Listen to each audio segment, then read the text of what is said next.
متاع دین پہ پہرا دیا احمد رضا خان نے، متاع دین پہ پہرا دیا احمد رضا خان نے، علم اسلام کا اونچا کیا احمد رضا خان نے، ملا جو دہر کو صفہ کی نورانی فضاؤں سے، وہ درس عشق تازہ کر دیا احمد رضا خان نے۔ کہیں انگریز کے چاکر کہیں گاندھی کے چیلے تھے، صدائے مصطفیٰ دی برملا احمد رضا خان نے، لگایا جب نقب ایمان میں ملت فروشوں نے، پکڑ غداروں کو الٹا کیا احمد رضا خان نے۔ فتاوی رضویہ ان کے معارف کا گلستاں ہے، حقائق کو جہاں پہ بھر دیا احمد رضا خان نے، بتائے کھول کے جس نے مقالات خدا بندی، کیا قرآن کا وہ ترجمہ احمد رضا خان نے۔ اے آصف شاہ جلال الدین کی نسبت کے منظر میں، دیا مجھ کو حقیقت کا پتہ احمد رضا خان نے۔ اللہ تبارک و تعالی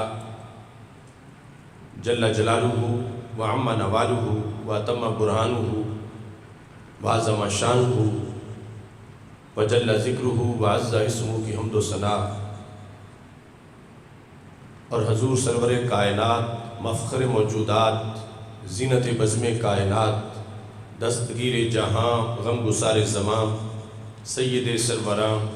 حامی بے کساں، قائد المرسلین، خاتم النبیین، احمد مجتبیٰ، جناب محمد مصطفیٰ صلی اللہ علیہ وآلہ وآصحابہ وبارک وسلم کے دربار گوہر بار میں ہدیہ درود و سلام عرض کرنے کے بعد، رب ذوالجلال کے فضل اور توفیق سے مجدد دین و ملت، امام اہل سنت اعلی حضرت امام احمد رضا خان فاضل بریلوی قدس سر العزیز کے 100 سالہ عرس کے موقع پر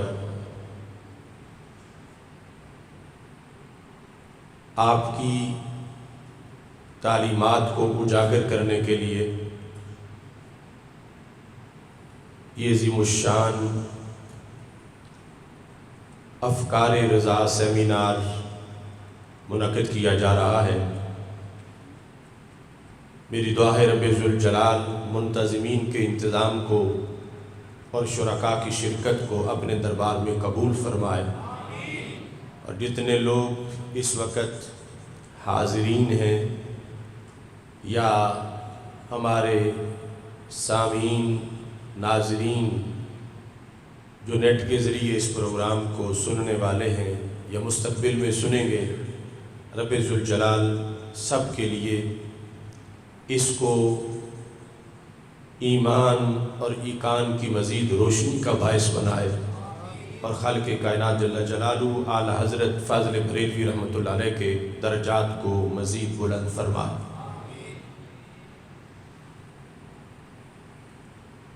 چونکہ اسلام کی جامع تشریحات کے لحاظ سے ہمارے آقا صلی اللہ علیہ وسلم نے مستقبل کے بارے میں یہ خبر دی، يحمل هذا العلم من كل خلف عدوله ينفون عنه تحریف الغالین وانتحال المبتلین وتأویل الجاہلین، کہ مستقبل میں ہر نئی نسل میں، نئی جنریشن میں رسول اللہ صلی اللہ علیہ وسلم نے فرمایا کہ میرے علم کے وارث پیدا ہوتے رہیں گے، یعنی کبھی بھی یہ امت بانج نہیں ہوگی، ہر نئی نسل کے اندر میرے علم کے ورثاء ہوں گے، ان میں جو صدی کا مجدد ہے وہ سب سے بڑا وارث، اور پھر اس کے کارکنان کو اپنی اپنی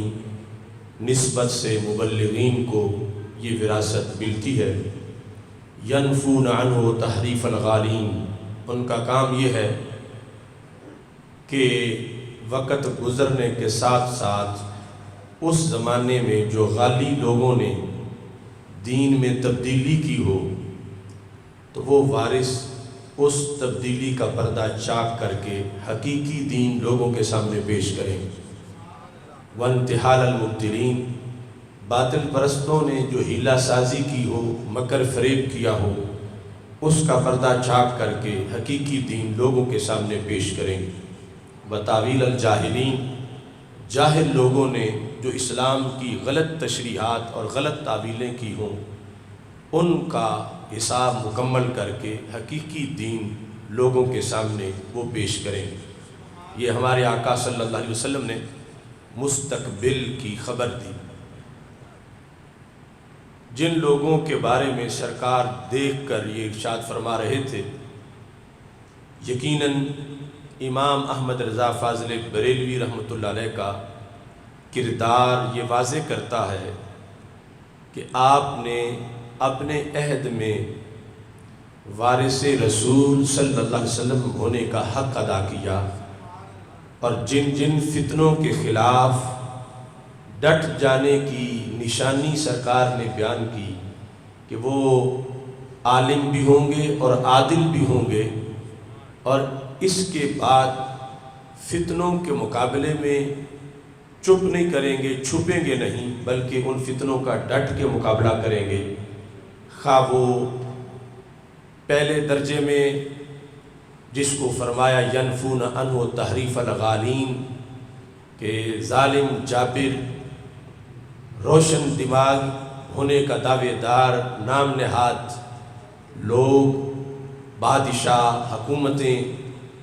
جو دین میں تحریف کریں، اس محاذ پر بھی وہ مقابلہ کریں گے،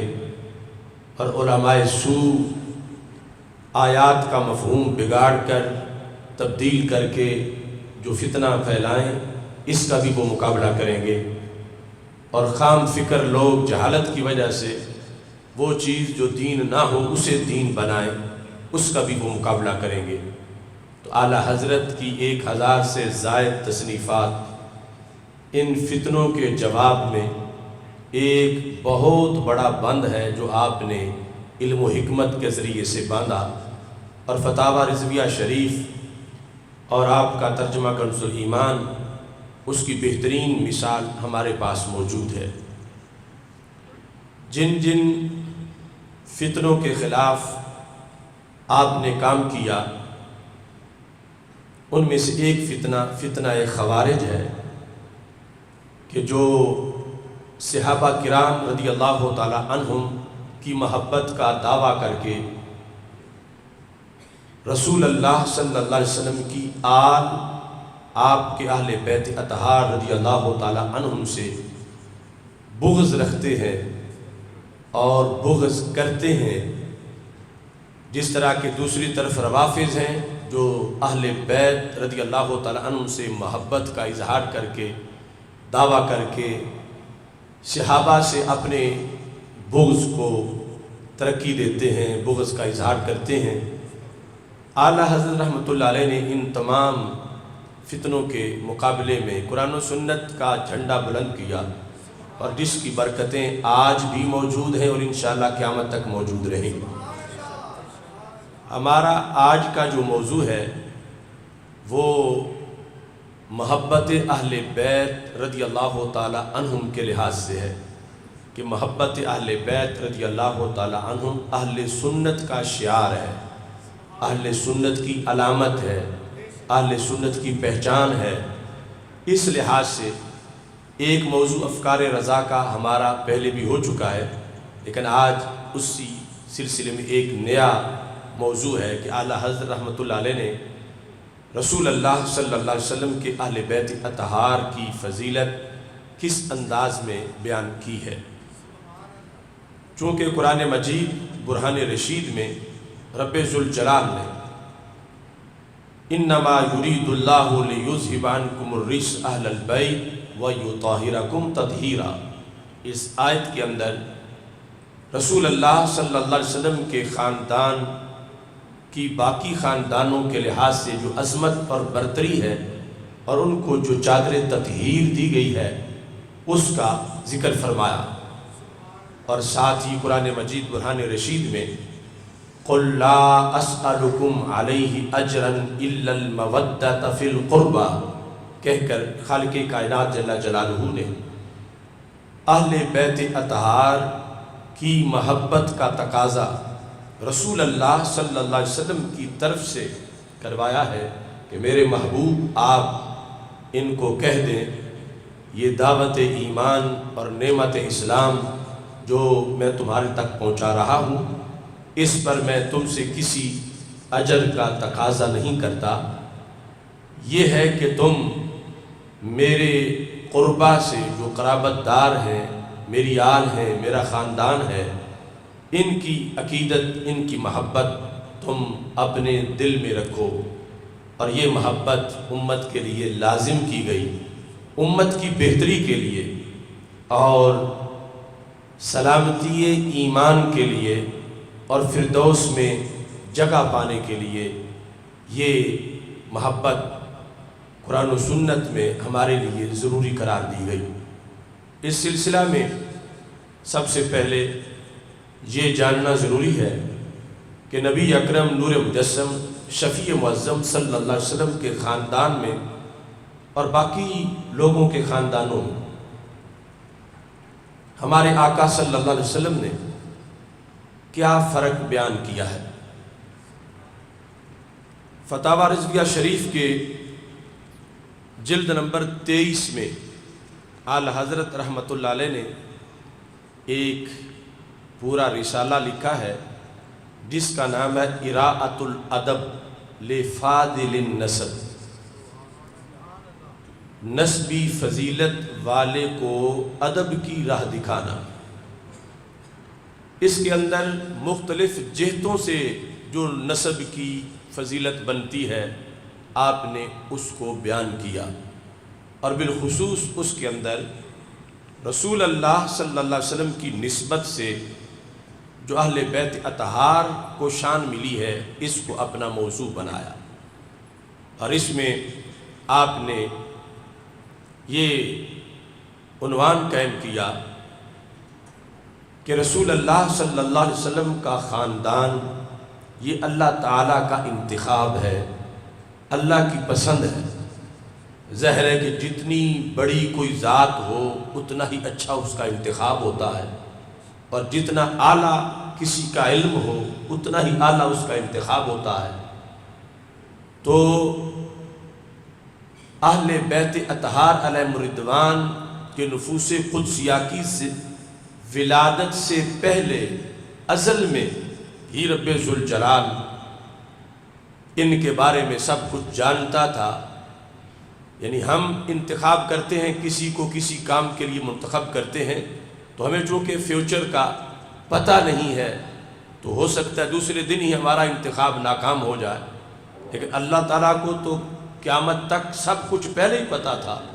کہ جنہیں میں رسول اللہ صلی اللہ علیہ وسلم کے گھر کے لیے آپ کی آل ہونے کے لحاظ سے چن رہا ہوں تو یہ پیدا ہوں گے تو کیا کام ان کی ہوں گے، کیا کردار ہوگا۔ تو رب ذوالجلال نے وہ سب کچھ سامنے ازل میں تھا اس کے پیش نظر ان کو چنا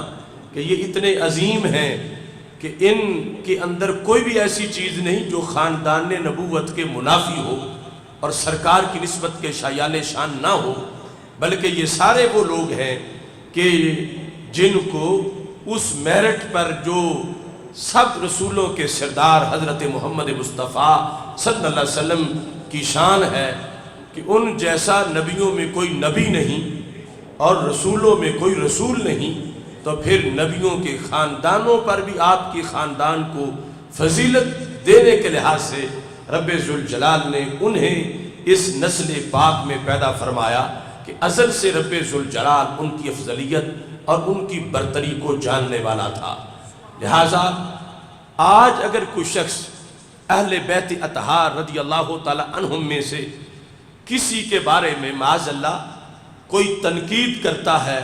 یا کوئی سوء ظن کرتا ہے کوئی میلی سوچ رکھتا ہے تو وہ اللہ تعالیٰ کے انتخاب پر اعتراض کر رہا ہے، اور ہو امتی سرکار کا، اگر اس آل کا انتخاب سرکار نے خود کیا ہوتا تو پھر بھی کسی کے لیے جائز نہ تھا کہ وہ تنقید کرتا، اگر کرتا تو امت سے خارج ہو جاتا۔ اور یہاں تو بات اس سے آگے کی ہے کہ سرکار فرماتے ہیں انہیں میں نے نہیں چنا، انہیں میرے رب نے چنا۔ اور ایسے ہی صحابہ کرام رضی اللہ تعالیٰ عنہ کے بارے میں بھی دوسری حدیث موجود ہے۔ تو یہ اہل سنت ہیں کہ جو رب کے انتخاب کو سلام کرتے ہیں اور سرکار کی پسند کو سلام کرتے ہیں، اپنی خواہش کے مطابق پسند یا ناپسند کے درجے نہیں بناتے، بلکہ جو اللہ اور اللہ کے رسول علیہ السلام کا دیا ہوا ہمارے لیے ہدایت نامہ ہے اس کے مطابق مانتے ہیں۔ تو ہمارے آقا صلی اللہ علیہ وسلم کا فرمان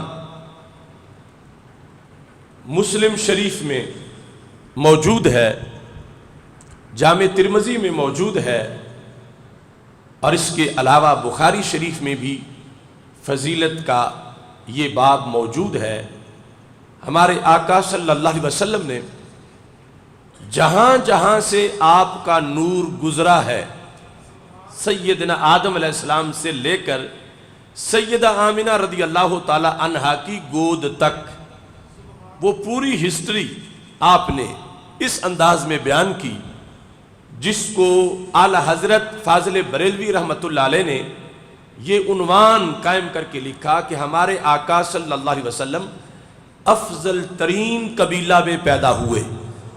تو بخاری شریف میں ہے بعثت من خیر قرون بنی آدم قرنن فقرنن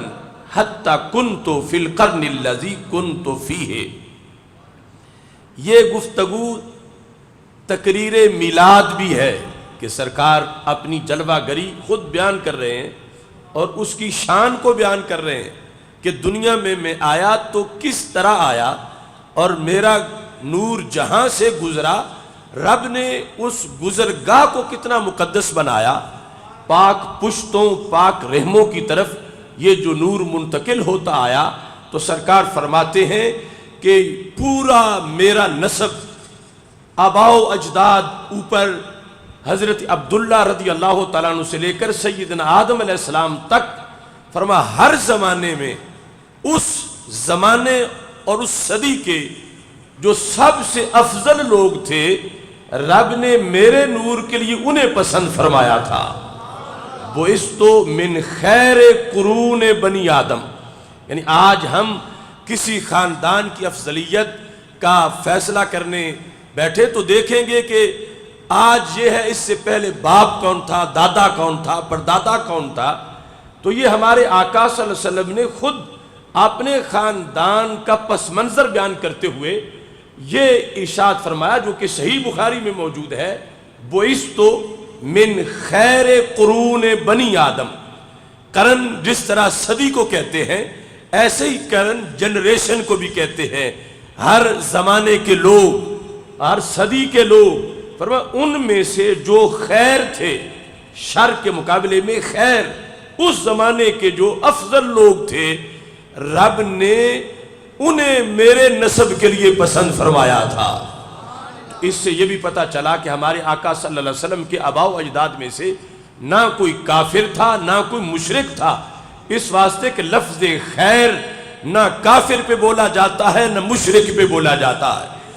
کفر بھی شر ہے، شرک بھی شر ہے۔ تو ہمارے آقا صلی اللہ علیہ وسلم ارشاد فرماتے ہیں کہ میرا نور جو ہے حضرت سیدنا آدم علیہ السلام کی پشت میں رکھا گیا، تو وہاں سے بعثت من خیر قرون بنی آدم کرنن فکرنن، یکے بعد دیگرے جوں جوں آگے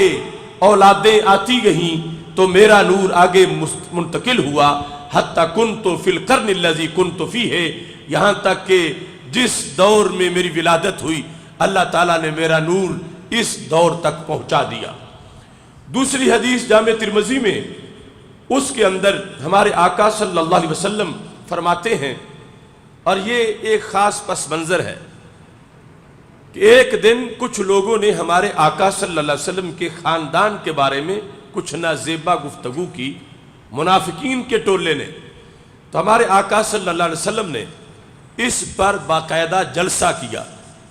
اور وہ تقریر پھر صحابہ نے روایت کی اور وہ ائمہ نے آگے پہنچائی. اعلیٰ حضرت نے اس کے ذریعے سے بھی خاندان رسول کی شان کو بیان کیا کہ ہمارے آقا صلی اللہ علیہ وسلم مجمع میں رونق افروز ہوئے، خطبہ پڑھا، صحابہ سے پوچھا من آنا، میں کون ہوں؟ تو سب نے کہا انت رسول اللہ صلی اللہ علیہ وسلم، آپ اللہ کے رسول صلی اللہ علیہ وسلم ہیں. تو ہمیشہ سرکار کے تعارف میں یہی سب سے پہلے بیان کیا جاتا ہے اور اس پر ایمان رکھنا لازم ہے. لیکن اس دن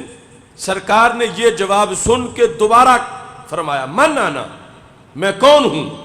تو صحابہ نے پھر کہا انت رسول اللہ صلی اللہ علیہ وسلم. سرکار نے پھر پوچھا من آنا، میں کون ہوں؟ صحابہ نے کہا انت رسول اللہ صلی اللہ علیہ وسلم. اب سرکار نے خود جواب دیا کہ جواب تو یہ بھی سچا ہے، لیکن جس طرح میری یہ شان ہے کہ میں اللہ کا رسول صلی اللہ علیہ وسلم ہوں، ایسے میری ایک اور بھی شان ہے، اور آج وہ تعارف میں چاہتا ہوں. فرمانا محمد ابن عبداللہ ابن عبد المطلب، کہ میں محمد ہوں، میرے ابا جی حضرت عبداللہ رضی اللہ تعالیٰ عنہ ہیں اور میرے دادا جان حضرت عبد المطلب رضی اللہ تعالیٰ عنہ. میں یہ تم سے آج پوچھ رہا ہوں کہ جیسے تم مجھے محمد الرسول اللہ کہتے ہو، ایسے محمد بن عبداللہ کہنے سے بھی میری شان بیان ہوگی. اور یہ خاندان کے لحاظ سے آج میں تم سے پوچھنا چاہتا تھا. پھر اس کی تفصیل بیان کی. ان اللہ خلق الخلق، یعنی یہ ہمارے آقا علیہ السلام کی شان ہے. اوتیت جوامع الکلم، فرماتے ہیں مجھے رب نے گفتگو کا وہ سلیقہ دیا ہے کہ میں جامع کلمات بولتا ہوں کہ ایک ایک جملے کے جو مفہوم اور معنی کی بہاریں ہیں وہ قیامت تک ختم نہیں ہوں گی. لفظ تھوڑے ہوتے ہیں، معنی بڑا زیادہ ہوتا ہے. تو چند جملوں میں آپ نے اپنی پوری ہسٹری تخلیق انسانیت تک بیان کر دی. آپ فرماتے ہیں ان اللہ تعالی خلق خلقہ، رب نے مخلوق کو پیدا کیا. اب وہاں سے موضوع شروع کیا کہ جب مخلوق پیدا ہوئی فجعلہم فریقین، تو اللہ نے ان کے دو فریق بنائے، یعنی انسانی مخلوق کے. فجعلنی فی خیر الفریقین، ان میں سے جو شان والا فریق تھا، شان والا گروہ تھا، رب نے میرا نور ان کے سپرد کر دیا. ثم جعلہم قبائل، پھر اللہ نے اس شان والے فریق کے قبیلے بنائے. فجعلنی فی خیر قبیلہ، اس کے قبیلوں میں سے جو سب سے شان والا قبیلہ تھا، رب نے وہ قبیلہ میرا قبیلہ بنایا. ثم جعلہم بیوتا، پھر اس قبیلے کو رب نے گھروں میں تقسیم کیا. فجعلنی فی خیرہم بیتا، شان والے گروہ کے، شان والے قبیلے کا جو سب سے بڑی شان والا گھر تھا، رب نے میرے گھر کے لیے اسے پسند کر لیا. فجعلنی فی خیرہم بیتا. اب اہل بیت کے ڈیفینیشن کے لیے ہمیں بیت کے تعارف کی ضرورت تھی کہ جب بھی کسی کی طرف منسوب کر کے کسی کی شان بیان ہو تو پھر جس کی طرف نسبت ہو تو اس کی نسبت سے ہی اس کی شان کا پتہ چل سکتا ہے. اگر کسی کو مثال کے طور پر ہم اس کا تعارف کروانا چاہیں کہ یہ اہل مدینہ میں سے ہے تو مدینہ کی شان جسے پتہ ہو اسے پھر اہل مدینہ کی شان کا بھی پتہ ہوگا کہ یہ پھر کتنے مقدس دیش کا رہنے والا ہے. تو اہل بیت، یہ کس بیت کی بات ہے؟ ویسے تو ہر بندے کے گھر کو بیت کہا جاتا ہے، لیکن یہ کون سا بیت ہے؟ یہ وہ بیت ہے کہ جس بیت جیسا کوئی انسانی بیت نہیں ہے. کہ ہمارے آقا صلی اللہ علیہ وسلم نے تخلیق انسانیت سے لے کر اپنے گھرانے تک اس بات کو بیان کیا جو سینکڑوں کتابوں میں وہ حدیث موجود ہے یہاں آپ نے فرمایا آنا خیرکم بیتا و خیرکم نفسا و خیرکم قبیلہ، اے لوگو نہ میری ذات جیسی کسی کی ذات ہے، نہ میرے قبیلے جیسا کسی کا قبیلہ ہے، اور نہ ہی میرے گھر جیسا کسی کا گھر ہے۔ انا خیرکم بیتا، میں تم سب سے گھر کے لحاظ سے بھی افضل ہوں، صرف میری اپنی شخصیت اور میرا مقام نبوت اس کے لحاظ سے صرف میری ذات ہی سب سے افضل نہیں، میرا گھر بھی سب سے افضل ہے۔ یہ خطبہ ہمارے آقا صلی اللہ علیہ وسلم نے اس موقع پر دیا، تو اس گھر کی طرف منسوب افراد کو اہل بیت کہا جاتا ہے۔ اور قرآن مجید میں جو ہے انما یرید اللہ لیذھب عنکم الرجس اہل البیت، تو البیت میں جو الف لام ہے وہ مضاف الیہ کے عوض میں ہے، یعنی عربی گرامر کے لحاظ سے اصل میں جملہ یوں تھا اہل بیت النبی، تو لفظ نبی، نبی کے گھر کے رہنے والے، یعنی بیت کی نسبت سرکار کی طرف ہے اور آل کی نسبت پھر بیت کی طرف ہے۔ اہل البیت میں جو الف لام ہے وہ بتا رہا ہے کہ ہر گھر کی بات نہیں ہو رہی، یہاں خاص گھر کی بات ہو رہی ہے، یعنی الف لام عہد خارجی کا قرار دے کر بھی اس بات کو واضح کیا جا سکتا ہے کہ یہ وہ مقدس گھر ہے ہمارے نبی علیہ السلام کا گھر، کہ جس گھرانے کے اہل کے قصیدے قرآن میں ہیں، اور رب ذوالجلال نے فرمایا میں نے تمہیں وہ تطہیر دی ہے اور وہ مقام دیا ہے کہ جو تطہیر کا سب سے اونچا مرتبہ و مقام ہے۔ نبی اکرم نور مجسم شفیع معظم صلی اللہ علیہ وسلم نے جو مسلم شریف میں الفاظ ہیں اعلی حضرت فاضل بریلوی رحمۃ اللہ علیہ نے ان کا بھی تذکرہ کیا کہ سرکار فرماتے ہیں ان اللہ عز و جل اصطفیٰ کنانا من ولد اسماعیل، کہ سیدنا اسماعیل علیہ السلام کی اولاد میں سے، نبی کی اولاد میں سے رب نے کنانا کو پسند کر لیا، مصطفیٰ بنایا، ان کو چنا۔ واصطفیٰ قریشم من کنانا، اور پھر کنانا سے قریش کو پسند کیا۔ واصطفیٰ من قریش بنی ہاشم، اور پھر قریش سے بنی ہاشم کو پسند کیا۔ واصطفانی من بنی ہاشم،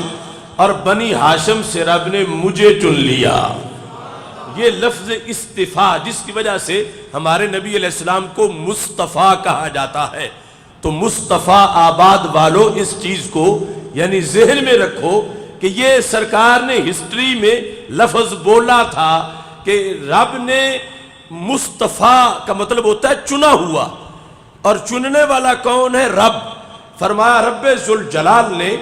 حضرت اسماعیل علیہ السلام کی اولاد بڑی برکت والی تھی، مگر اس اولاد میں سے رب نے مزید شان کے لیے مصطفیٰ بنایا کنانا کو، اور کنانا سے مصطفیٰ بنایا قریش کو، اور قریش سے مصطفیٰ بنایا یعنی چنا ہوا بنی ہاشم کو، اور بنی ہاشم سے رب نے مجھے مصطفیٰ بنایا۔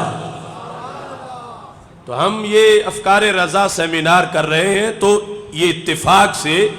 یہ مصطفیٰ آباد والوں کے لیے مصطفیٰ کا جو سرکار کا نسب کی عظمت کا بیان تھا، یہ اس ہمارے سیمینار کا یہ موضوع قرار پایا۔ ابھی بیان کرتے کرتے یہ بات میرے ذہن میں آ گئی کہ چناؤ ہے اللہ تعالیٰ کی طرف سے، سرکار ہیں مصطفیٰ صلی اللہ علیہ وسلم، اور پھر آپ کی آل بھی چنی ہوئی ہے، وہ بھی مصطفیٰ ہے، خاندان بھی مصطفیٰ ہے۔ تو نبی اکرم نور مجسم شفیع معظم صلی اللہ علیہ وسلم نے اس سلسلہ میں فرمایا کہ جبریل علیہ السلام نے بھی میرے خاندان پر اپنا مشاہدہ پیش کیا کہ جبریل کہتے ہیں کہ میں نے، سرکار فرماتے اتانی جبریل، میرے پاس جبریل آئے، فقال یا محمد صلی اللہ علیہ وسلم ان اللہ بعثنی، رب نے مجھے زمین پہ بھیجا کہ میں گردش کروں، گشت کروں زمین پر، اور میں ہر علاقہ دیکھوں، ہر علاقے کی نسلیں دیکھوں، خاندان دیکھوں، ان کی عادات دیکھوں، تو میں نے سروے کیا پوری زمین کا، جو اس زمین پر لوگ آباد تھے، کہ ان کے مزاج میں کیا کیا خوبی ہے، کیا کیا خامی ہے۔ تو یہ بڑا وسیع سروے تھا جبریل علیہ السلام کا۔ وہ کہتے ہیں فَتَفِقْتُ شرق الارض وغربها وسہلها وجبلها، میں نے مشرق بھی دیکھا، میں نے مغرب بھی دیکھا، میں نے پہاڑی علاقے بھی دیکھے، میں نے میدانی علاقے بھی دیکھے، میں ہر طرف گردش کرتا رہا۔ ثم امرنی، پھر رب نے مجھے عرب و عجم کے لحاظ سے ایک سروے کا حکم دیا۔ فَتَفِقْتُ فِي الْعَرَبِ، سب سے پہلے جو سروے تھا اس کا خلاصہ کیا تھا؟ جبریل کہتے فَلَمْ أَجِدْ حَيًّا خَيْرًا مِنَ الْعَرَبِ، میں نے جس وقت سروے کیا تو عرب سے بہتر مجھے کوئی نظر نہیں آیا، یعنی جو عرب لوگ ہیں، عربی نسل۔ پھر رب نے مجھے حکم دیا کہ عربوں کے اندر تم سروے کرو۔ کہتے فَتَفِقْتُ فِي الْعَرَبِ فَلَمْ أَجِدْ حَيًّا خَيْرًا مِنْ مُدَرَ، عرب قبیلوں میں سے مدر سے بہتر مجھے کوئی نظر نہیں آیا۔ اب یہ مدر کنانا کے اوپر کا مقام ہے، جو پہلی حدیث میں کنانا گزرا ہے۔ تو سرکار فرماتے ہیں، وہ کہتے ہیں فَتَفِقْتُ فِي مُدَرَ فَلَمْ أَجِدْ حَيًّا مِنْ کنانا خَيْرًا مِنْ کنانا، تو مدر کے اندر جب میں نے غور کیا تو کنانا سے بہتر کوئی نہیں تھا۔ ثم امرنی، پھر رب نے کہا کنانا میں سے تم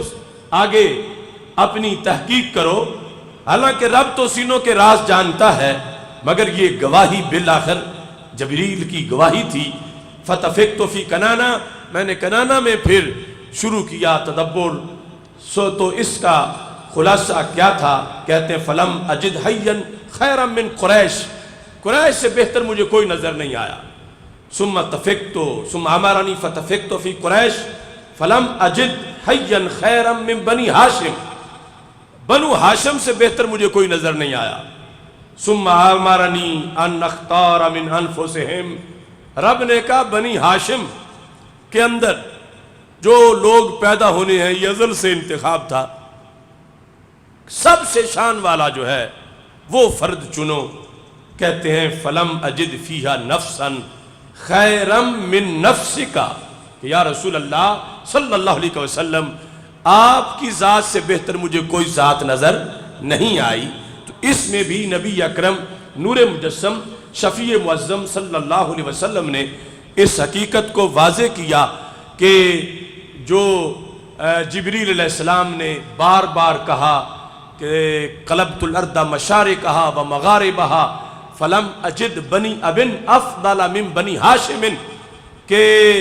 میں نے ساری کائنات دیکھی مگر بنی ہاشم سے افضل مجھے کوئی نظر نہیں آیا۔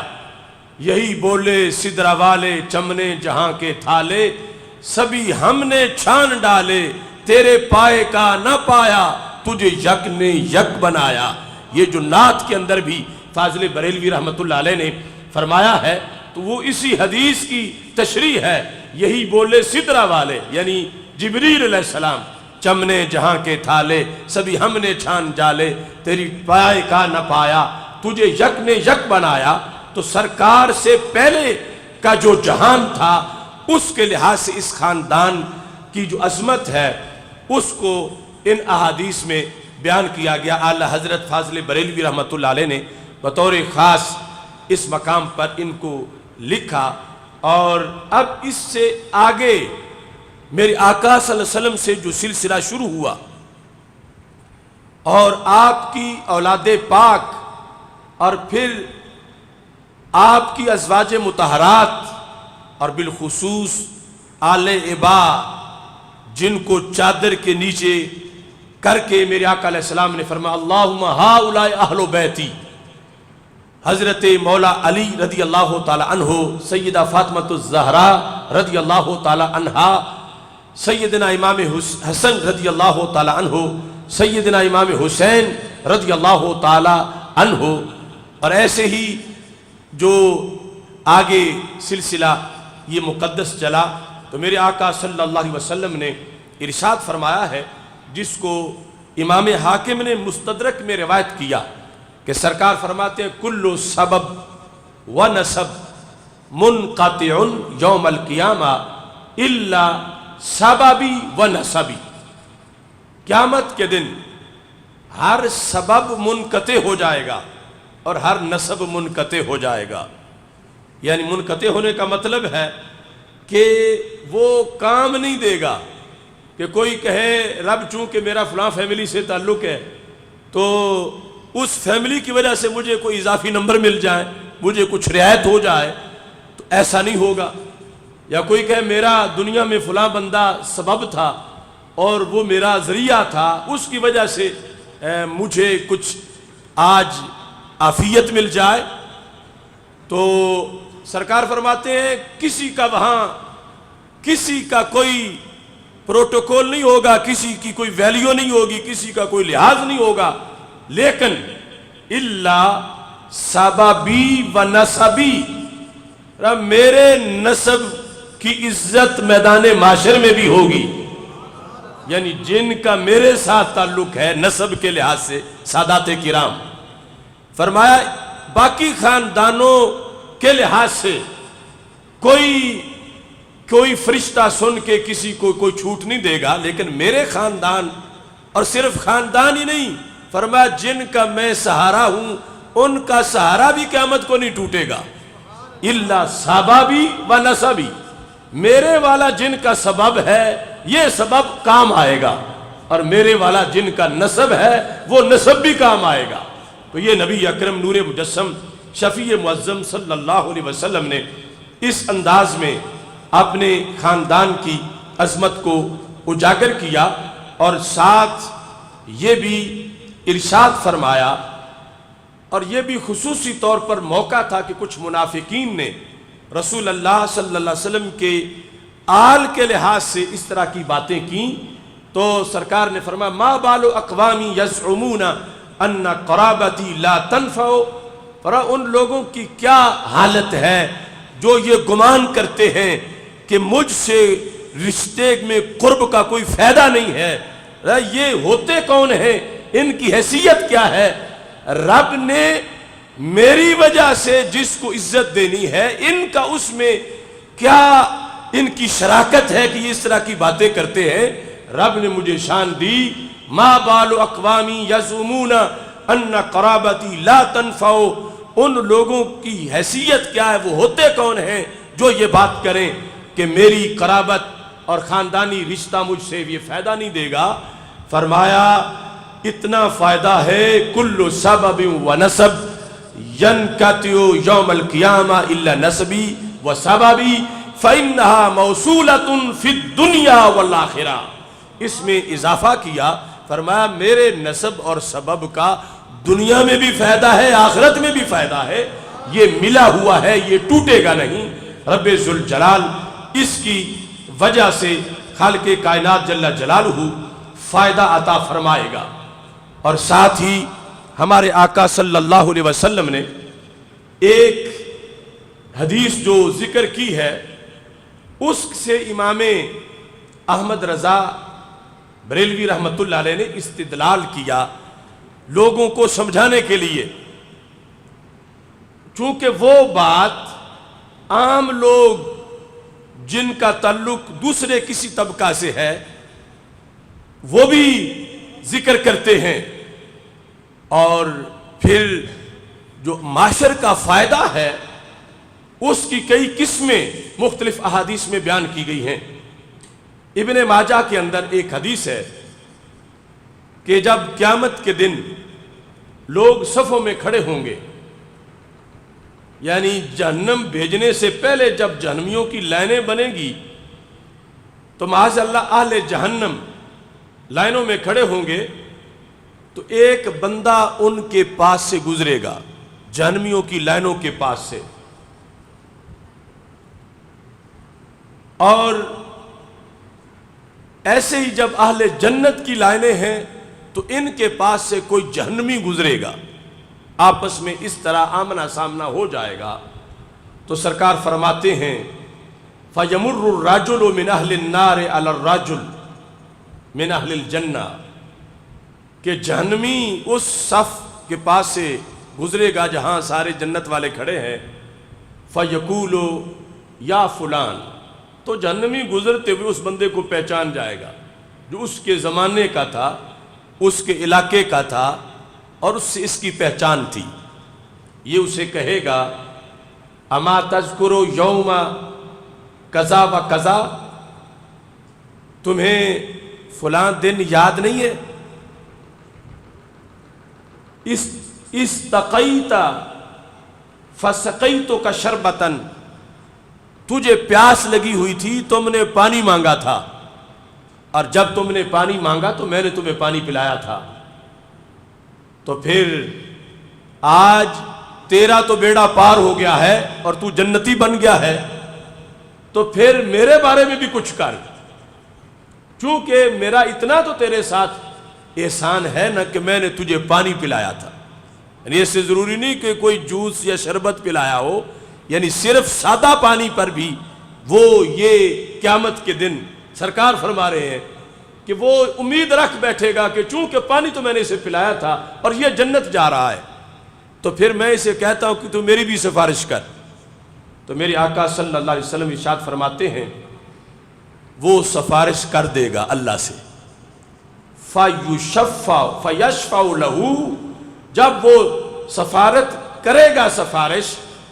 تو اس کی ہوئی سفارش قبول ہو جائے گی۔ میرے آقا صلی اللہ علیہ وسلم فرماتے ہیں وَيَمُرُّ الرَّجُلُ عَلَى الرَّجُلِ فَيَقُولُ أَمَا تَذْكُرُ يَوْمَ نَاوَلْتُكَ طَهُورًا، تمہیں وہ دن یاد نہیں کہ جب تمہیں وضو کے لیے پانی کی ضرورت تھی تو میں نے تمہیں پانی لا کر دیا تھا، تو آج تو جنتی بن گیا ہے، تو میرے لیے بھی تو کچھ کر۔ تو میرے آقا صلی اللہ علیہ وسلم ارشاد فرماتے ہیں فَيَشْفَعُ لَهُ، یہ بندہ بھی اس وضو کرانے والے کے لیے سفارش کرے گا تو اس کا بھی بیڑا پار ہو جائے گا۔ اور ایسے ہی فرمایا کہ یا فلان اما تذکر یوم بعثتنی فی حاجت قضا فذهبت لک، تمہیں یاد نہیں کہ فلاں دن دنیا میں تو نے مجھے اپنے ایک کام بھیجا تھا، تو نے مجھے ایک کام کے لیے بھیجا تھا، میں چلا گیا تھا، تو اتنا میں نے تمہارے اوپر احسان دنیا میں کیا تھا، تو آج تم جنتی قرار پائے ہو، تو پھر مجھے بھی اللہ تعالیٰ سے کہو کہ اللہ جنت دے دے۔ تو میرے آقا صلی اللہ علیہ وسلم ارشاد فرماتے ہیں یہ شفاعت کرے گا تو رب اس کی بات بھی مان جائے گا۔ اس حدیث کو پیش کر کے اعلی حضرت فاضل بریلوی رحمت اللہ علیہ لکھتے ہیں کہ جب مقبولان خدا سے اتنا سا علاقہ، کتنا تھوڑا سا، یعنی پانی پلانے والا تعلق، وضو کرانے والا، ان کے کہنے پر کہیں کام چلے جانے والا علاقہ اور تعلق، اتنا تعلق جب مقبولان خدا سے اتنا سا علاقہ، ان علاقہ کا مراد تعلق کہ کبھی ان کو پانی پلا دیا یا وضو کو پانی دے دیا، عمر میں اس کا کوئی کام کر دیا، آخرت میں ایسا نفع دے گا کہ بندہ جہنمی تھا جنتی بن جائے گا۔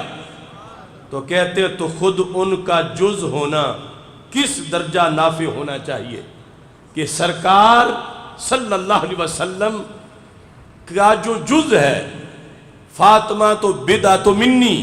کہ فاطمہ میرے جگر کا ٹکڑا ہے، تو نبی اکرم نور مجسم شفیع معظم صلی اللہ علیہ وسلم کا جو ٹکڑا ہے ان کی پھر کتنی شان بلند ہوگی، اور پھر انہیں کتنا رب ذوالجلال کی طرف سے شفاعت کے لحاظ سے کوٹا مل جائے گا، کس قدر ان کے کہنے پر اور ان کی سفارش پر اور اہل بیت اطہار کے نفوس قدسیہ کے کہنے پر رب ذوالجلال ان لوگوں کو جو ان سے محبت رکھنے والے ہیں اور اس کا حق ادا کرنے والے ہیں، ان کو پیار، ان کو خالق کائنات جل جلالہ اس کا فائدہ عطا فرمائے گا۔ اعلیٰ حضرت رحمت اللہ علیہ نے اس سلسلہ میں فتاوی رضویہ شریف کی جلد نمبر 30 کے اندر یہ چیز لکھی ہے، خود اہل بیت اطہار علیہم رضوان کے مقام اور مرتبہ کے لحاظ سے اس میں سیدہ فاطمہ رضی اللہ تعالی عنہا کا تذکرہ کرتے ہوئے آپ نے فرمایا انما سمیت فاطمہ، کہ حضرت فاطمہ رضی اللہ تعالی عنہا کو فاطمہ کیوں کہا جاتا ہے؟ حضرت عبداللہ بن عباس رضی اللہ تعالی عنہ اس کی روایت کرتے ہیں لأن اللہ تعالی فاطمہا و محبیہا من النار، اس واسطے کہ رب نے انہیں اور ان کی عقیدت رکھنے والوں کو جہنم سے دور فرما دیا ہے۔ لفظ فاطمہ کا معنی یہ ہے۔ اور دوسری حدیث جو دوسرے مقام پر اعلی حضرت فاضل بریلوی رحمۃ اللہ علیہ نے فتاوی رضویہ کی 15ویں جلد کے اندر اس کا تذکرہ کیا، تو اس حدیث میں اس حقیقت کو سیدہ فاطمہ رضی اللہ تعالی عنہا کے فضائل کے لحاظ سے اعلی حضرت فاضل بریلوی رحمۃ اللہ علیہ نے اس کا تذکرہ کیا 732 صفحے پر، اور اس عظمت کو اجاگر کیا کہ سیدہ فاطمہ رضی اللہ تعالی عنہا خود و ذریتہا، اور ان کی اولاد کو رب ذوالجلال نے ہمیشہ کے لیے جہنم سے دور فرمایا۔ اور اس میں امام حسن اور امام حسین رضی اللہ تعالی عنہما کا تذکرہ کرتے ہوئے فاضل بریلوی رحمۃ اللہ علیہ نے جلد نمبر 15 کے اندر ان کی اس عظمت اور اس حقیقت کو اجاگر کیا۔ کہتے ہیں کہ ماست الجنت میسا کما تمیس العروس فی خدرہا، کہ جس دن جنت کو یہ پتہ چلا کہ امام حسن اور امام حسین علی جدہما الکریم و علیہما الصلاۃ والتسلیم مجھ میں آئیں گے، یعنی چونکہ آپ جنتی جوانوں کے سردار ہیں، تو جس دن جنت کو یہ پتہ چلا تو سرکار فرماتے ہیں ماست الجنہ، جنت خوشی سے جھومنے لگی۔ یعنی جس جنت کی تڑپ اور طلب میں ہر کوئی ہے، اس جنت کو جب ان شہزادوں کا پتہ چلا کہ یہ مجھ میں جلوہ گر ہونے والے ہیں، ماست الجنہ کما تمیس العروس فی خدرہا، فرمایا جیسے نئی دلہن اپنے خیمے میں فرحت سے جھومے، ایسے جنت نے جھومنا شروع کر دیا حضرت امام حسن اور حضرت امام حسین رضی اللہ تعالی عنہ کی عقیدت اور محبت میں۔ اعلی حضرت فاضل بریلوی رحمۃ اللہ علیہ نے فتاوی رضویہ شریف کے اندر حضرت مولا علی رضی اللہ تعالی عنہ کے مقامات کو ذکر کرتے ہوئے آپ نے جو خصوصی طور پر ان کے لقب فتاوی رضویہ شریف میں ذکر کیے، ان القاب میں آپ نے کوزے کے اندر دریا بند کر دیا، اور اتنا تفصیل کے ساتھ آپ نے ان القاب کو لکھا کہ خلفائے راشدین چاروں کے القاب ذکر کرتے ہوئے فاضل بریلوی رحمۃ اللہ علیہ نے اس مقام پر جو تذکرہ حضرت مولا علی رضی اللہ تعالی عنہ کا کیا، اس تذکرے سے چند الفاظ میں آپ کے سامنے پیش کر رہا ہوں۔ یہ فتاوی رضویہ جلد نمبر 29 ہے۔ اس کے اندر صفحہ نمبر 364 پر حضرت مولا علی رضی اللہ تعالی عنہ کے بارے میں کہتے ہیں، ویسے تو کہا کہ یہ خلفائے اربعہ جو ہیں، چار انہار باغ شریعت کے خصائص و فضائل کچھ ایسے رنگ پر واقع ہیں کہ ان میں سے جس کسی کی فضیلت پر تنہا نظر کیجئے یہی معلوم ہوتا ہے کہ جو کچھ ہے یہی ہیں، ان سے بڑھ کے کون ہوگا۔ یعنی چاروں میں سے جسے بھی جدا دیکھو تو یہی لگے گا کہ ان سے بڑھ کے کون ہوگا۔ تو اس میں حضرت مولا علی رضی اللہ تعالی عنہ کے فضائل کا تذکرہ کرتے ہوئے جو لقب لکھے وہ لقب سنیں۔ کہتے ہیں شمع شبستان ولایت، شمع شبستان ولایت، بہار چمنستان معرفت، امام الواصلین، سید العارفین، خاتم خلافت نبوت، فاتح سلاسل طریقت، مولا المسلمین، امیر المومنین، ابو الائمہ الطاہرین، اماموں کے جد امجد طاہر اور مطہر، قاسم کوثر، اسد اللہ الغالب، مظہر العجائب والغرائب، مطلوب و کل طالب، سیدنا و مولانا علی بن ابی طالب کرم اللہ تعالی وجہ الکریم، وحشرنا فی زمرتہ فی یوم حکیم، کہ اس جناب گردوں کباب کے مناقب جلیلہ و محامد جمیلہ جس کثرت و شہرت کے ساتھ ہیں دوسرے کے نہیں، یعنی یہ مولا علی رضی اللہ تعالیٰ عنہ کے فضائل، مناقب اور پھر ان کی حدیثیں جس کثرت کے ساتھ ہیں اس کا تذکرہ اعلیٰ حضرت فاضل بریلوی رحمت اللہ علیہ نے اس مقام پر اس تفصیل کے ساتھ کیا کہ رب ذوالجلال نے حضرت مولا علی رضی اللہ تعالی عنہ کو کس قدر اونچا مقام و مرتبہ عطا فرمایا ہے، جبکہ آپ کی مستقل کتابیں فضیلت سیدنا صدیق اکبر جو پوری امت پر ہے اس پر موجود ہیں، وَسَيُجَنَّبُهَا الْأَتْقَى میں لفظ الاتقا پر آپ نے الزلال الانقا من بحر سبقت الاتقا پوری کتاب ایک لفظ پر لکھ کر عربی میں، یہ امت کا اجماعی عقیدہ ہے کہ سب صحابہ میں سے بڑی شان سیدنا صدیق اکبر رضی اللہ تعالی عنہ کی ہے،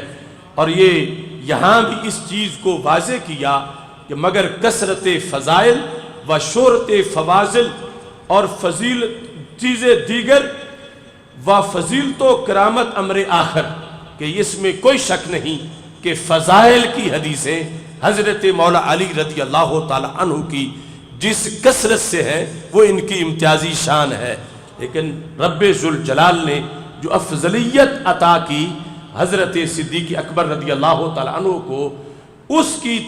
تبلیغ ساری زندگی مولا علی رضی اللہ تعالی عنہ نے بھی خود اپنے خطبوں میں فرمائی۔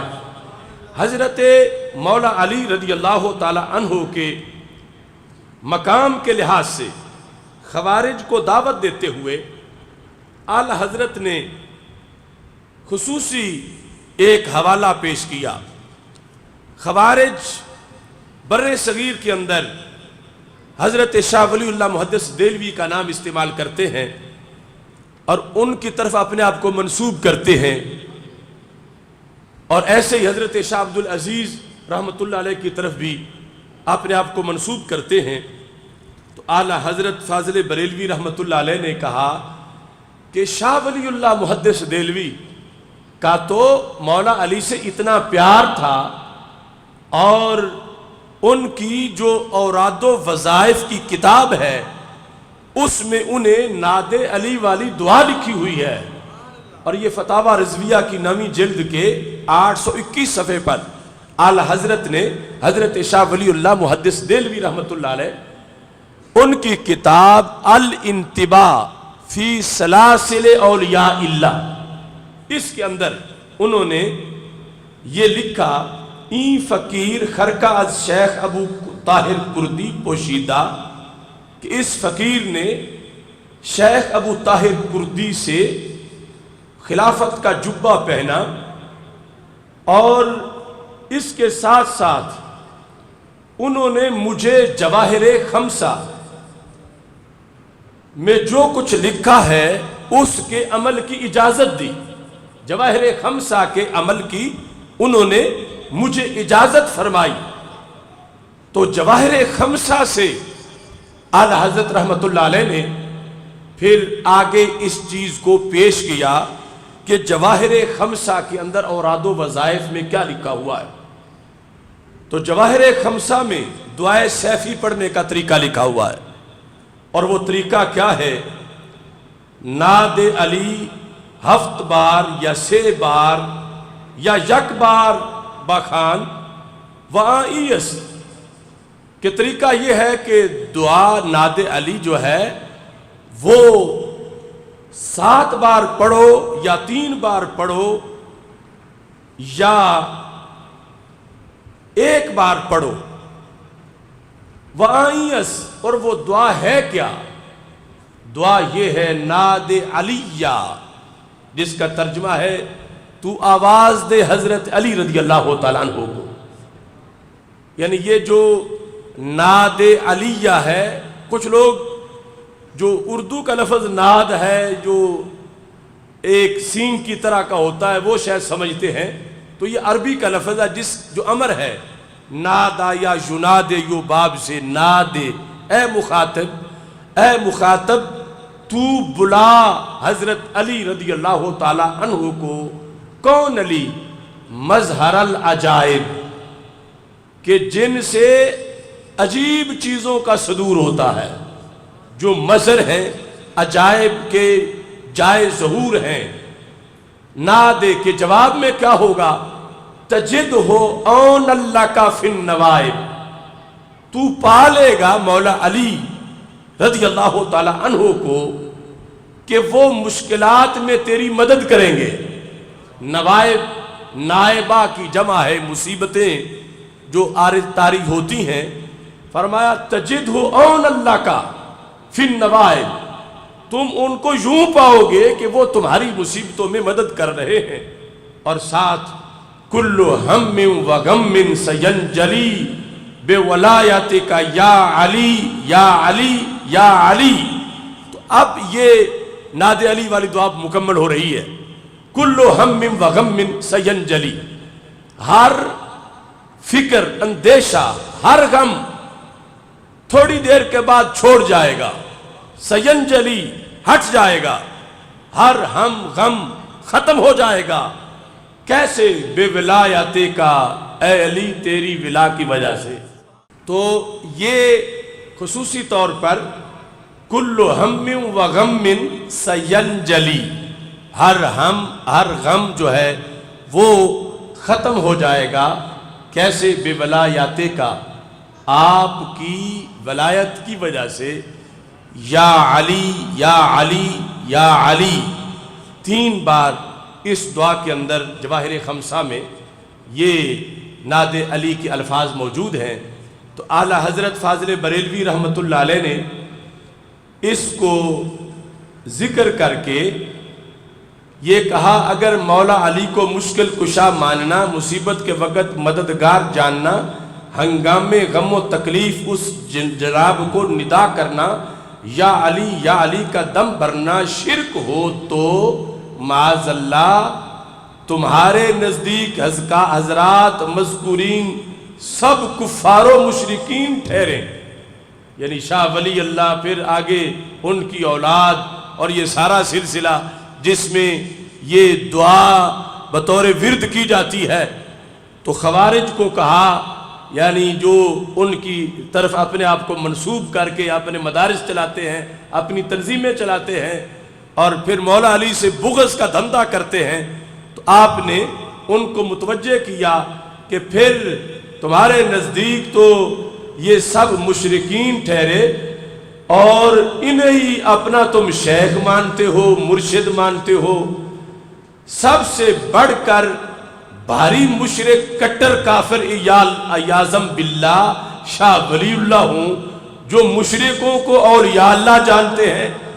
اپنے شیخ و مرشد مرجع سلسلہ مانتے ہیں. تو پھر یعنی یہ کہاں تک بات پہنچ جائے گی کہ جو تم آج صرف اہل سنت سے ضد اور چڑ کے اندر آ کر خوارج کو کہا کہ جو تم فتوے لگا رہے ہو یہ تو اوپر اتنی بڑی بڑی شخصیات پر لگ جائیں گے. تو بغض علی کی وجہ سے آگے تمہاری ساری یہ جو سلسلہ جن کے ساتھ جوڑتے ہو وہ جوڑ ہی نہیں پائے گا، اور ان کے خلاف تمہارے فتوے جو ہیں شرک اور کفر کے آ جائیں گے. تو اعلیٰ حضرت فاضل بریلوی رحمۃ اللہ علیہ نے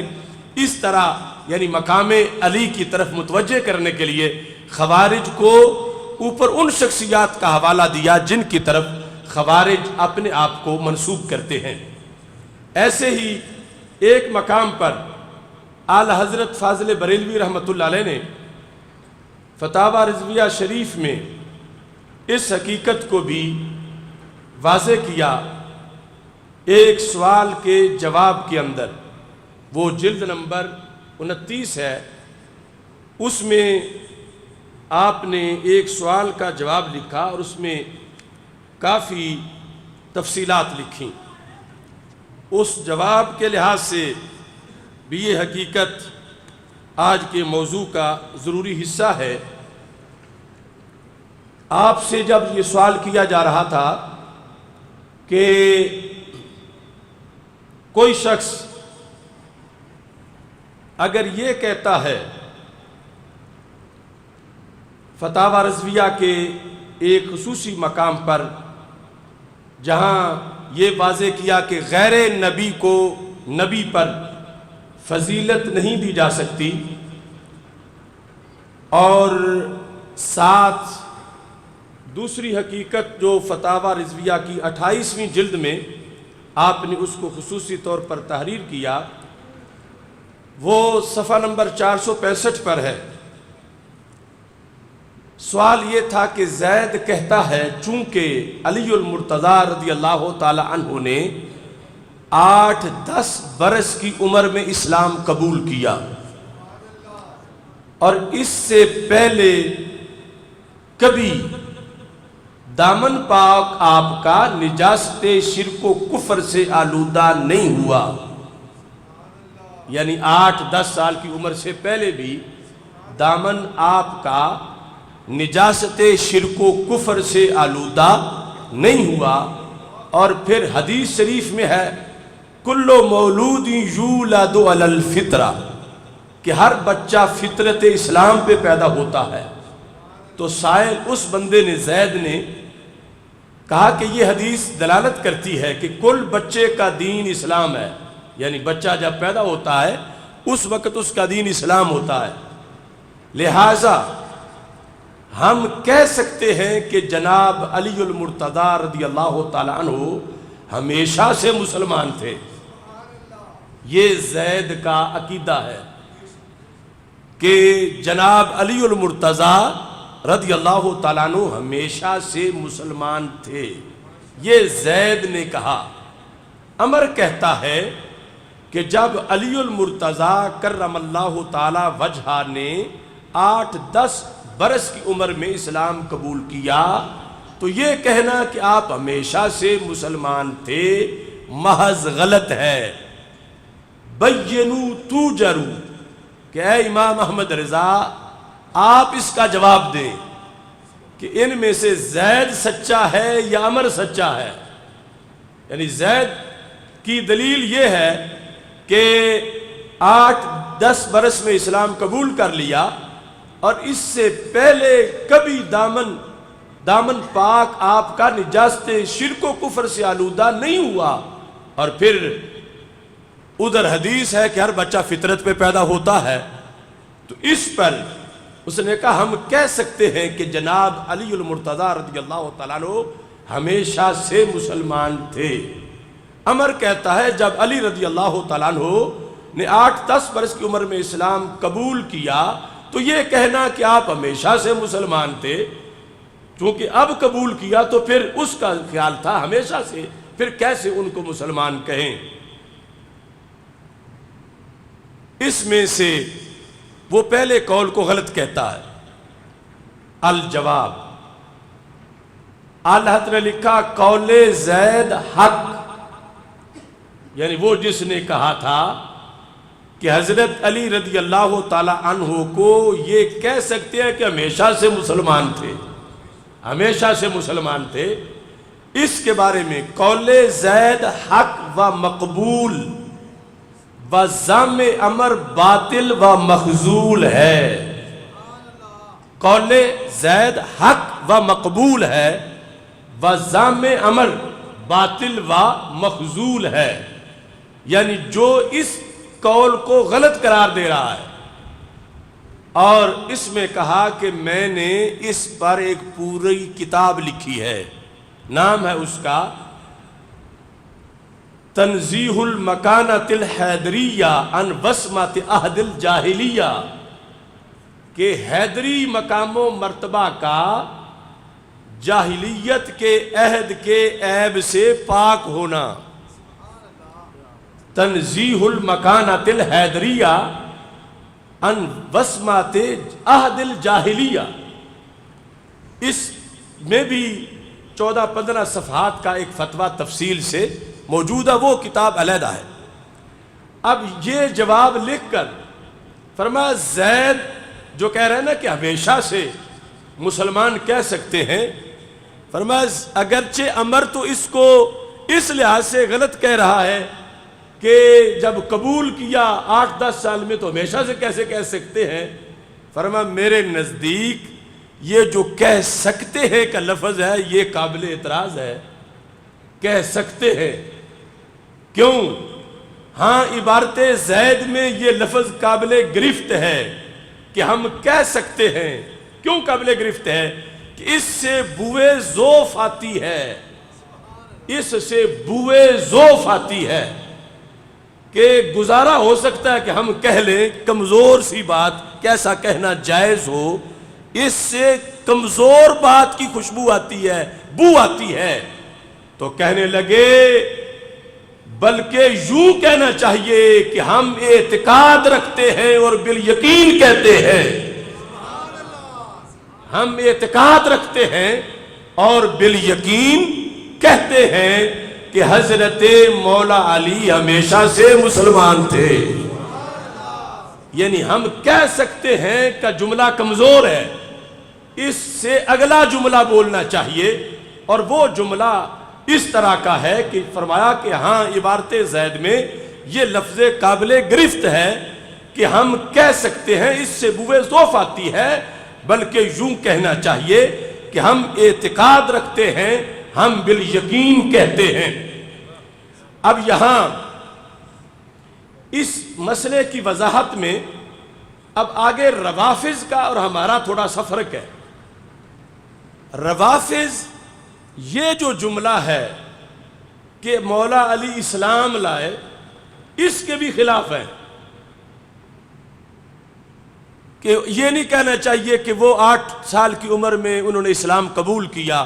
یا 10 سال کی عمر میں اسلام قبول کیا۔ یہ اسلام کا لفظ کہ اسلام لائے، وہ کہتے ہیں یہ مقام علی کے خلاف ہے۔ تو اعلیٰ حضرت فاضل بریلوی رحمۃ اللہ علیہ نے کہا کہ اسلام لانا مسلم ہوتے ہوئے، یہ لفظ اسلام لانا اس بات کی دلیل نہیں کہ پہلے مسلم نہیں تھے، مسلم ہوتے ہوئے بھی تو اسلام کا لفظ بولا جا سکتا۔ اس پر قرآن سے آیت دلیل پیش کی کہ مسلم، ہاں یہ غلط ہے اگر کوئی ان کو پہلے مسلم نہیں مانتا، یعنی 8 سال سے پہلے انہیں کوئی مسلم نہیں مانتا تو وہ غلط ہے، اور یہ یقین رکھنا چاہیے کہ وہ مسلم تھے۔ لیکن یہ لفظ کہ 8 سال میں انہوں نے اسلام قبول کیا، یہ لفظ غلط نہیں ہے، یہ لفظ صحیح ہے، اس واسطے کہ آپ نے اس کی مثال کے اندر کہا دیکھو اللہ کے نبی ہیں حضرت ابراہیم علیہ السلام، اور ان کے بارے میں اللہ فرماتا اذ قال لہ ربہ اسلم، اذ قال لہ ربہ اسلم، جب ان سے ان کے اللہ نے فرمایا کہ تو اسلام لا، اے ابراہیم تم اسلام لے آؤ، فقال لہ اسلم قال اسلمت لرب العالمین، انہوں نے کہا کہ میں رب العالمین کے لیے اسلام لے آیا۔ اب وہ نبی بھی ہیں اور لفظ اسلام لانا ان کی نبوت کے منافی نہیں، تو یہاں ولایت کے منافی کیسے ہو جائے گا یا ایمان کے منافی کیسے ہو جائے گا؟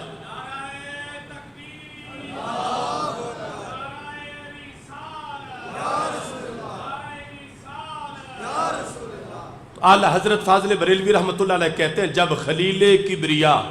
علیہ السلام کو اسلام لانے کا حکم ہونا اور ان کا عرض کرنا کہ میں اسلام لایا، معاذ اللہ ان کے ایمان قدیم و اسلام مستمر کا منافی نہ ہوا، کہ ان کا جو پرانا ایمان تھا حضرت ابراہیم علیہ السلام کا، اس کی نفی اس سے نہیں ہوئی، اور ان کا جو مستمر کانٹینیو مسلسل جو ایمان تھا اس کی نفی نہیں ہوئی اسلام لانے والے لفظ سے۔ تو آپ فرماتے ہیں کہ حضرات انبیاء علیہم التحیۃ والثناء کی طرف یہ الفاظ اس طرح منسوب ہوتے ہیں تو اس سے یہ مطلب نہیں ہوتا کہ ان کا پہلے اسلام نہیں تھا، وہ نفی بالکل نہیں ہوتی۔ تو چونکہ پچھلے رسالہ جو گزر رہا ہے وہاں دو ذاتوں کا یہ وصف بیان ہو رہا ہے کہ حضرت صدیق اکبر رضی اللہ تعالی عنہ بھی ہمیشہ سے مسلمان تھے اور حضرت مولا علی بھی ہمیشہ سے مسلمان تھے۔ تو اعلی حضرت کہتے ہیں تو صدیق و مرتضیٰ رضی اللہ تعالی عنہما کی نسبت یہ الفاظ کہ فلاں دن مسلمان ہوئے، اس روز اسلام لائے، ان کے اسلام سابق کے معاذ اللہ کیا مخالف ہو سکتے ہیں؟ یعنی یہ لفظ بولنے والا یہ نہیں کہہ رہا کہ وہ پہلے مسلمان نہیں تھے، اس سے پہلے اسلام کی نفی نہیں ہوتی، یہ لفظ صحیح ہے، لیکن اگر ان لفظوں سے کوئی یہ مطلب نکالے کہ پہلے مسلمان نہیں تھے اور اب مسلمان ہوئے تو اس کا رد خود فتوے میں کیا، اس بندے کا قول غلط ہے۔ زید کا قول صحیح ہے جو کہتا ہے کہ ہمیشہ مسلمان تھے، اور پھر صرف کہہ سکتے ہی نہیں، یقین رکھنا چاہیے کہ وہ مسلمان تھے پہلے ہی۔ اس طرح اعلی حضرت فاضل بریلوی رحمۃ اللہ علیہ نے اس حقیقت کو یہاں پہ اجاگر کیا۔ چونکہ عقائد کے اندر تھوڑی سی بھی جس وقت غلطی آ جاتی ہے تو نمازیں ضائع ہو جاتی ہیں، روزے ضائع ہو جاتے ہیں۔ اس واسطے ہمارے لیے ضروری ہے کہ ہم عقائد کے جو اسپیشلسٹ یہ حضرات ہیں ہمارے ائمہ، ان کی تحقیقات کو پڑھیں، ان کو سنیں، چونکہ ایک طرف سے خوارج حملہ کر رہے ہیں اہل سنت پر، حب صحابہ کا بورڈ لگا کر اپنی طرف بلا رہے ہیں کہ ہم صحابہ سے پیار کرتے ہیں، جب تمہارا نبی علیہ السلام سے پیار ہے تو صحابہ سے تو ضرور ہوگا، آؤ ہمارے پاس۔ اور دوسری طرف روافض ہے، وہ کہتے ہیں ہم اہل نبی علیہ السلام سے پیار کرتے ہیں، تم نبی سے پیار کرتے ہو تو پھر ہماری طرف آؤ۔ تو دونوں طرف سے حملہ جاری ہے، اور ہم اہل سنت ہیں، ہمارے نزدیک قانون یہ ہے کہ آل ہو یا اصحاب، ان سب کی عزت کا سبب سرکار کی ذات ہے، کہ اللہ کے نبی کی آل، اللہ کے نبی کے اصحاب، اور جب دونوں محبتیں سرکار کی وجہ سے ہیں تو پھر دونوں بیک وقت ہوں گی۔ یہ نہیں ہو سکتا کہ ایک طرف کی ہو دوسری طرف کی نہ ہو، دوسری طرف کی ہو پہلی طرف کی نہ ہو۔ اگر جدا ہوگی تو وہ شرعی محبت ہے ہی نہیں۔ محبت سرکار سے تو مسلمانوں کی اتنی ہے کہ سرکار بیٹھے تھے سواری پر، دراز گوش گدھا مبارک، بخاری شریف میں ہے، اس پر سرکار بیٹھے تھے اور گزر ہو رہا تھا جو منافق عبداللہ بن ابی بن سلول ہے، اس کے محلے میں سواری سے شاید غبار اڑا ہو، تو عبداللہ بن ابی بن سلول نے کہا آزانی نتن و حمارے کا، کہ مجھے تمہارے گدھے کی دراز گوش مبارک کی بدبو نے تکلیف دی ہے۔ سرکار کو کچھ نہیں کہا، نہ سرکار کی ذات کو، نہ صفات کو، نہ سرکار کی تعلیمات کو، یعنی مثلا داڑھی پہ تنقید ہوتی، سنت پہ۔ یہ چوتھا مقام تھا کہ ایک چیز کی نسبت ہے سرکار کی طرف،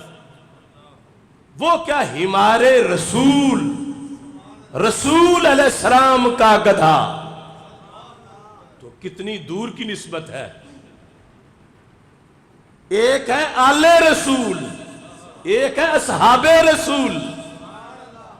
اور یہ تو بڑی دور کی بات تھی، پشت پہ بیٹھے ہیں تو اب وہ گدھا کہلا رہا ہے، دراز گوش مبارک ہمارے رسول صلی اللہ علیہ وسلم۔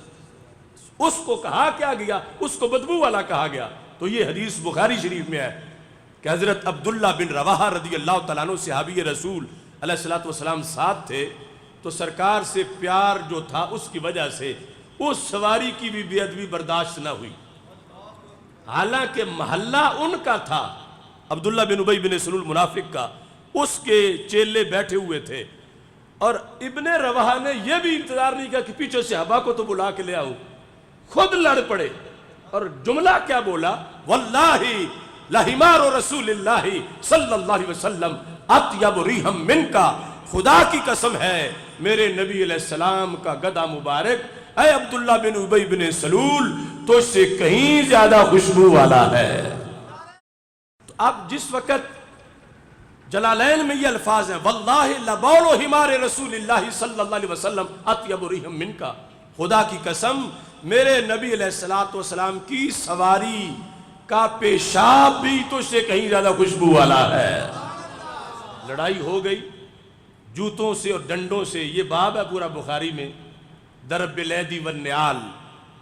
سرکار نے روکا نہیں کہ میری تو بات ہی نہیں تھی، بات تو سواری کی تھی۔ سرکار خوش ہوئے کہ سواری تک کا ادب کریں گے تو پھر سوار کی عزت پہ پہرا دیں گے، یعنی اس قدر تقاضے ہیں۔ اب آپ خود اس بات سے کتنے خوش ہوئے کہ عبداللہ بن رواحہ رضی اللہ تعالیٰ عنہ نے سرکار کے گدے مبارک کے گستاخ کو جو مارا اور کہا کہ اس گدے کا پیشاب تجھ سے خوشبو والا ہے، تو آج کا عاشق جھوم اٹھتا ہے کہ کمال کر دیا حضرت عبداللہ بن رواحہ نے۔ تو اب سوچو تو صحیح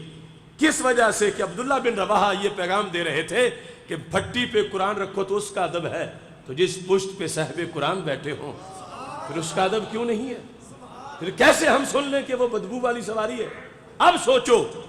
کہ اس حمار کو جو نسبت ملی ہے اس سے کہیں بڑی اس ذات کی نسبت ہے جس کے اوپر بیٹھ کے سرکار ہجرت کی رات جا رہے تھے، اور وہ انسانوں میں اشرف المخلوقات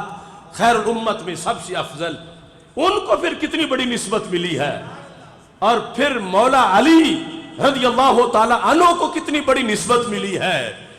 جن صحابہ کی شہزادیاں سرکار کے گھر تھیں، جو سرکار کے سسر تھے، ان کو کتنی بڑی نسبت ملی، اور جن کے گھر سرکار کی شہزادیاں تھیں ان کو کتنی بڑی نسبت ملی۔ تو سنی سے تو برداشت نہیں ہوتا کہ آل یا اصحاب کسی کے خلاف، یہ تو بات ہی بڑی اونچی ہے، یہاں تو سواری کے خلاف نہیں سن سکتے، تو پھر ہم کسی نسبت کے خلاف بھی کیسے سن سکتے ہیں؟ تو یہ موضوعات بتائے ہیں اعلی حضرت فاضل بریلوی رحمت اللہ علیہ نے، اور اس پر میں اپنی بات ختم کر رہا ہوں کہ محبت جس پر ہم قائم ہیں اور جس کا ابلاغ یہاں میں نے آپ کے سامنے حوالے پیش کیے، وہ شریعت کے تابع ہے۔ اگر کوئی شخص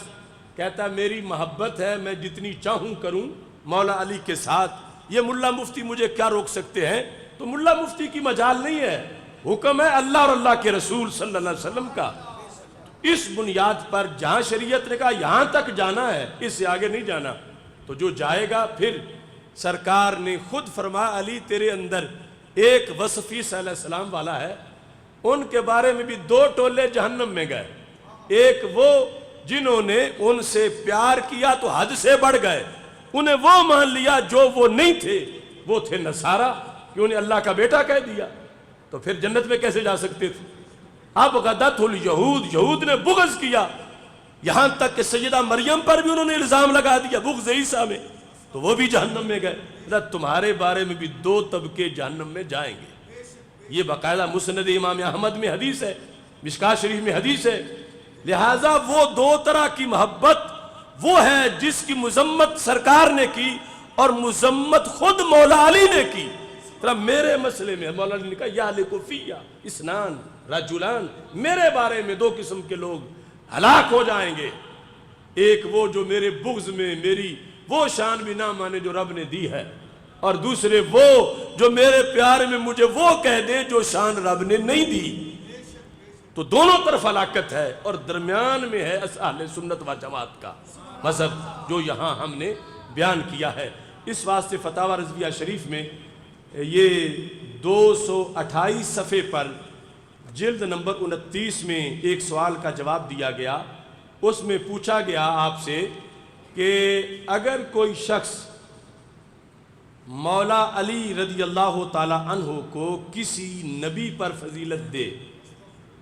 تو اس کا کیا حکم ہے؟ یہ محرم میں جو محفلیں ہوتی ہیں اس فرقے کے نزدیک مولا علی تو کیا امام حسین رضی اللہ تعالیٰ عنہ کو بھی وہ سمجھتے ہیں تب بات پوری ہوتی ہے جب ان کو نبیوں سے بھی آگے ان کی شان کو بیان کریں۔ تو آپ نے کہا مسلمانوں کا اجماع ہے کہ کوئی غیر نبی کسی نبی کے برابر نہیں ہو سکتا، جو کسی غیر نبی کو کسی نبی کے ہمسر یا افضل جانے وہ بالاجماع کافر و مرتد ہے۔ یعنی اس سے چھوٹی خرابی لازم نہیں آتی، اس سے بہت بڑی خرابی لازم آتی ہے، غیر نبی کو نبی کے برابر ماننا یا افضل ماننا۔ تو یہ آج کے موضوع کے لحاظ سے ایک پیغام تھا جو میں نے آپ کے سامنے باحوالہ اعلی حضرت فاضل بریلوی رحمۃ اللہ علیہ کی تعلیمات کی روشنی میں پیش کیا۔ یہ ہمارے کافی سیمینار مختلف موضوعات پہ ہو رہے ہیں، اور انشاءاللہ یہ مرکز صراط مستقیم میں 27 اکتوبر کو لفظ خدا پر سیمینار ہو رہا ہے، افکار رضا سیمینار، جس میں اس لفظ کے لحاظ سے جو تحقیقات ہیں ان کو خصوصی طور پر پیش کیا جائے گا۔ ایک سوال کیا گیا تھا سفر میں شادی کرنے کے لحاظ سے، تو شرعی طور پر سفر میں شادی کرنے کا کوئی حرج نہیں ہے، اور اس میں جس طرح باقی مہینوں کے اندر ہمارے لیے احکام ہیں، اس کے بھی اس طرح خیر و برکت کے احکام ہیں، اور اس میں خصوصی طور پر بلاؤں سے حفاظت کے لیے دعاؤں کا اہتمام کرنا چاہیے، نہ کہ اسے منحوس قرار دینا چاہیے۔ اللہ تعالی ہم سب کو اس مقدس مہینے میں، چونکہ ہمارے بڑے بڑے اکابر کی ایام وصال ہیں، سیدنا داتا گنج بخش اجویری رحمۃ اللہ علیہ، امام احمد رضا فاضل بریلوی رحمۃ اللہ علیہ، حضرت مجدد الفسانی رحمۃ اللہ علیہ، کبار ہمارے جو اکابر ہیں ان کے اس کے اندر ایام وصال ہیں۔ اللہ تعالی ہم سب کو ان کے فیوز و برکات عطا فرمائے۔ وآخر دعوایا ان الحمد للہ رب العالمین۔